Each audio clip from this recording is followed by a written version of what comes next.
June 11, 2021 കെനിയയിലെ Maasai മരയിൽ Scarface എന്ന സിംഹം അന്തരിച്ചു. 14-ാം വയസ്സിലായിരുന്നു അന്ത്യം.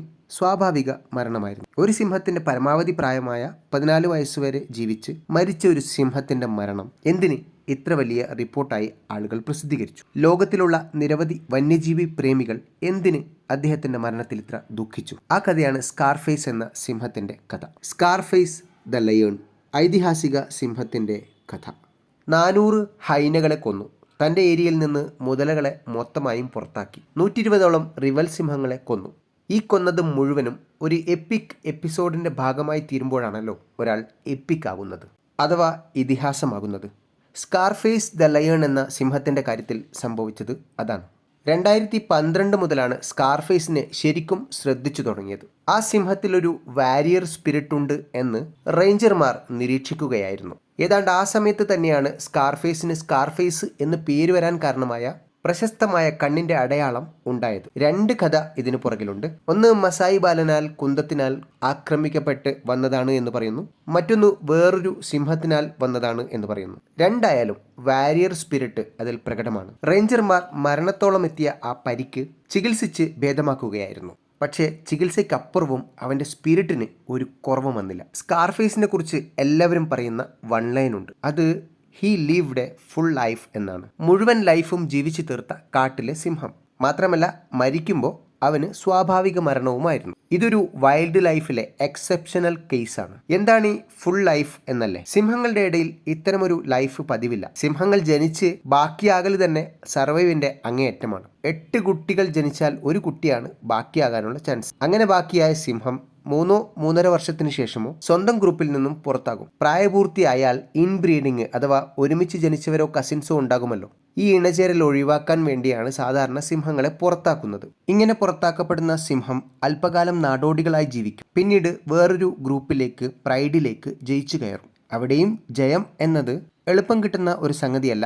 അവിടുത്തെ ആൺസിംഹങ്ങളെ തോൽപ്പിച്ചു വേണം ജയിക്കാൻ. അങ്ങനെ ജയിച്ചാലും പിന്നീട് 3-4 വർഷങ്ങൾക്ക് ശേഷം പുറത്തുനിന്നും ഇങ്ങനെ പുറത്താക്കപ്പെടുന്ന സിംഹങ്ങൾ എത്തിക്കൊണ്ടേയിരിക്കും. അവരെയൊക്കെ തോൽപ്പിച്ച് ഒരു പ്രൈഡിൽ നിത്യമായി തുടരുക എന്നത് അസാധ്യമായ ഒരു കാര്യമാണ്. അവിടെയാണ് സ്കാർഫേസ് ദ ലയൺ ചരിത്രം രചിച്ചത്. മാർഷ് പ്രൈഡിലേക്ക് ജയിച്ചു കയറി പിന്നീട് ഒരിക്കലും അദ്ദേഹം തോറ്റിട്ടില്ല. സാധാരണഗതിയിൽ ഒരു പ്രൈഡിൽ കയറിയാൽ 3-4 വർഷങ്ങൾക്ക് ശേഷം പുറത്തുനിന്നും ശക്തരായ സിംഹങ്ങളെത്തി നിലവിലുള്ള പ്രൈഡിലെ ഭരണക്കാരെ ആൺസിംഹങ്ങളെ പുറത്താക്കും. പക്ഷെ അവിടെയൊന്നും സ്കാർഫേസ് ദ ലയൺ എന്ന സിംഹം തോൽക്കുന്നില്ല. അങ്ങനെ പുറത്തുനിന്നും എത്തിയ ഒരുപാട് റിവൽ സിംഹങ്ങളെ സ്കാർഫേസ് ദ ലയൺ എതിരിട്ട് തോൽപ്പിച്ചു. അതിന്റെ കണക്ക് 120ഓളം വരും എന്നാണ് പറയുന്നത്. 2012 മുതൽ 12 വർഷം വരെ, ഏതാണ്ട് 2021 മരിക്കുന്നതുവരെ ഈ സിംഹത്തെ നിരീക്ഷിക്കാൻ റേഞ്ചർമാരും ട്രാക്കർമാരും ഒരുപാട് വന്യജീവി പ്രേമികളുമൊക്കെ ഉണ്ടായിരുന്നു. അങ്ങനെ രേഖപ്പെടുത്തിയ കണക്കുകളാണ് 400ഓളം ഹൈനകളും 120ഓളം സിംഹങ്ങളും ഏതാണ്ട് ആ ഭാഗത്തുള്ള മുതലകളെ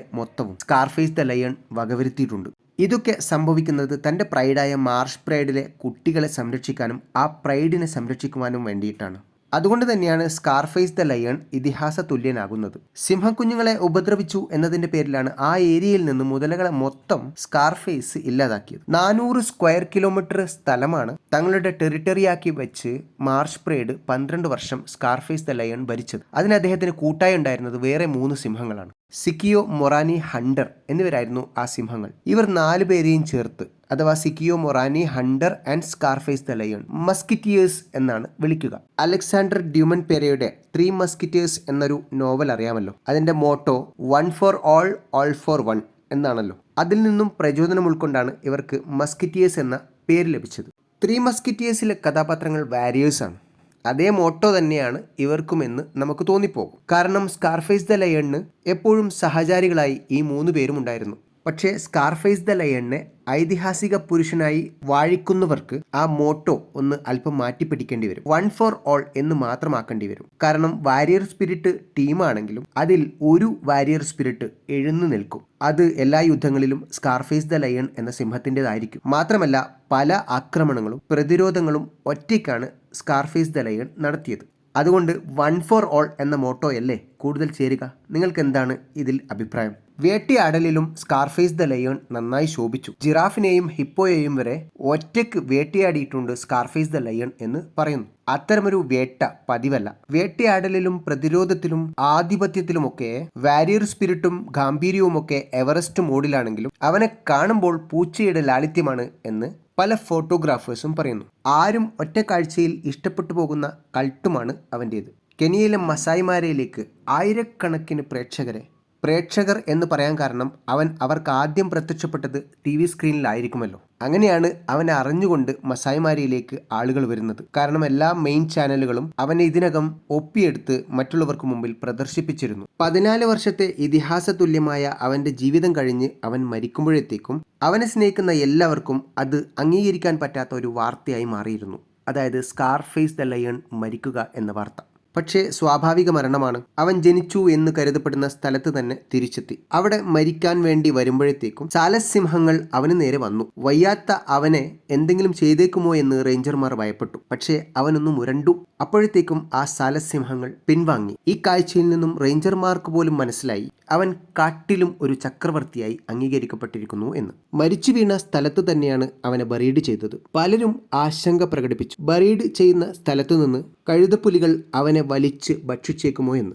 പക്ഷേ ആശങ്ക അസ്ഥാനത്തായിരുന്നു. അങ്ങനെയൊന്നും സംഭവിച്ചില്ല. ഇതിഹാസ തുല്യമായ ഒരു ജീവിതം മനുഷ്യനുമായി തട്ടിച്ചു നോക്കുമ്പോൾ മനുഷ്യൻ്റെതിന് തുല്യമായ മനുഷ്യന്റെ സമൂഹം എന്ന് കരുതാവുന്ന സിംഹങ്ങളുടെ പ്രൈഡിനെ, അവരുടെ വംശവർദ്ധനവിനെ ഉൾക്കൊള്ളുന്ന ഒരു പ്രതലത്തെ 12 വർഷം എല്ലാവരിൽ നിന്നും കാത്ത്, എല്ലാ ശത്രുക്കളിൽ നിന്നും കാത്ത്, അതിലെ കുഞ്ഞുങ്ങളെയും അതിലെ പെണ്ണുങ്ങളെയും അതിലെ യുവാക്കളെയും ഒക്കെ സംരക്ഷിക്കുക എന്ന് പറഞ്ഞാൽ അതും ഒരു വന്യജീവി, ആരും ആരാധകരായി പോകുന്ന ഒരുതരം ജീവിതം തന്നെയല്ലേ. അതാണ് സ്കാർഫേസ് ദ ലയൺ എന്ന സിംഹത്തിലും സംഭവിച്ചത്. ഇനിയൊരിക്കലും അത്തരമൊരു സിംഹം വരാനിടയില്ല എന്ന് തന്നെ ഉറപ്പിച്ച് മസായിമാരയിലെ റേഞ്ചർമാർ പറയുന്നു. വന്നാലും ഇല്ലെങ്കിലും the first and most famous wild life animal എന്ന് പറയുന്നത് സ്കാർഫേസ് ദ ലയൺ തന്നെയായിരിക്കും.